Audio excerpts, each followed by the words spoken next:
Alright, ladies and gentlemen, this is the 2006 Chevy HHR with the 2.4 LT. This is a part 3 on installing the engine wire and harness.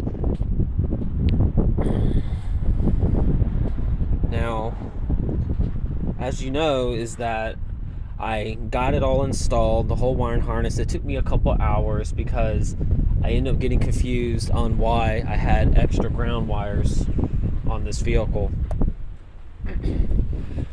So I went to the junkyard and I bought an actual really nice engine harness from a really nice HHR, a newer one that was actually put in the junkyard on April 3rd. I only paid $47 for it.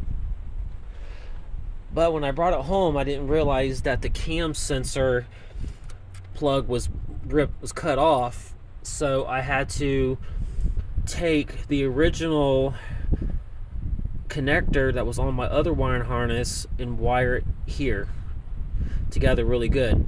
I used butt connectors on it, but for some reason when I cranked up the car, it wasn't getting good connection. It kept saying the cam sensors were not calibrated, like it was saying it was out of alignment. And I knew it wasn't a timing chain issue. I knew because since this cam sensor plug was actually cut off, I didn't have it connected right. I guess I didn't have enough copper, so I rewired it, put caps on it, and started it up, and all the code's cleared for this. This code, if you don't have these things wired right, if the harness has been cut from the previous vehicle, it can cause out of alignment issues from the computer. It was only from this one. And just if y'all were curious, this car does have 2 cam sensors. I was told online that these cars only have 1, but technically there's 2. You got one here, and you got one on the rear here. The one on the rear is easy as the one on the front. So I thought that maybe the original one was working better than the aftermarket one, but come to find out they weren't. So I installed the aftermarket one on the front where it was the first time. I put the original one on the back. And then I had a problem where the car didn't want to crank, because I replaced the crankshaft sensor on this not even on March 24th, the day before my wedding, because it kept stalling. But then my vehicle didn't want to crank at all. So I was testing my scenarios and being sure that, well, maybe I had a ground somewhere else where it wasn't supposed to be. Because technically on the other HHR, they had a ground on the bottom of the motor where there's an extra bolt. My car did not have ground there. So come to find out, there was 2 grounds on the same stud on the front here, and I forgot that's where it went. But technically it reached on the bottom too. On some of the 2006, they had the 2 grounds on the front in 2 different places. So I tried disconnecting the ground. It wouldn't crank with only one. So I knew that there was 2 grounds there for a reason. But you gotta realize, I've been working on this car for a week when I was having an issue with it, and so I put both grounds back where they needed to go. Well, the one where the other ground was on the front of the engine, and it still wouldn't crank. So when it kept telling me I had a crankshaft position sensor circuit problem, I thought it was maybe the connector on my harness was bad. It wasn't. And you know, those harnesses are $65 at O'Reilly's. AutoZone, I can't really get them at. Parts Geek wants $65 to $69. Amazon doesn't carry them, but I was hoping I wasn't gonna have to spend that much on a connector. But come to find out, I had a O'Reilly's standard ignition one. It lasted not even 3 weeks when it died. I installed a new one on there, and I didn't have to pay anything because it has a lifetime warranty. But when I read the reviews on it, it had a 3-star rating. So I ended up buying a Dorman one on Amazon, which was the same one that that O'Reilly's had, for $30, and I went and got it from them from $17 with the same part number and everything.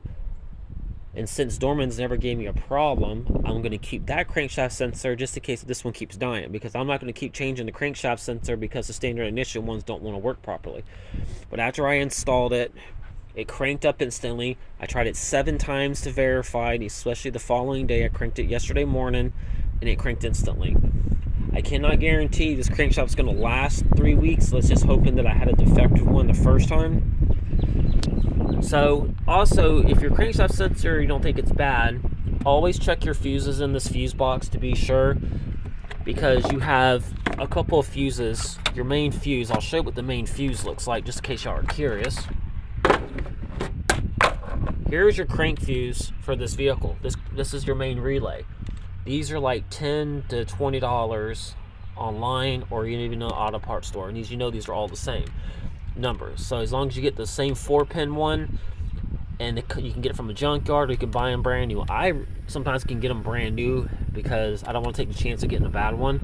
And you also have the crankage one up here too for the other fuse relay. You got the small one and you got the big one. So be sure those are good. And I don't think you can really test those relay, because every time I try to get a tester for them, they say, well, you can't test them because there's no way you can unless it's just the small fuses. So my problem was it was the crankshaft, but the only reason why I had to replace the harness is because the second connector here was broke. This piece that slides back and forth broke on the bottom, so it wouldn't connect, so the computer wasn't getting a good connection. So I could not buy these connectors separately. You have to buy the whole harness, and I didn't want to take a chance of wasting time and cutting one and going to the junkyard and doing that when I can get the whole harness and just do it all right the first time. So I wasn't about to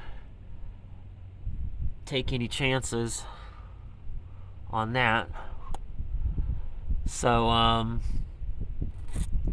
hoping this video helps on the 2006 Chevy HHR with the 2.4 LT. If you think you're having any other problems, you can feel free to comment at any time. And just so you're a reminder, I end up getting another intake manifold because the seals are expensive, and I got some good seals. The other problem is that when I bought the other replacement, it was making a hissing noise, and I thought it was the brake booster again. Come to find out, it was not the brake booster.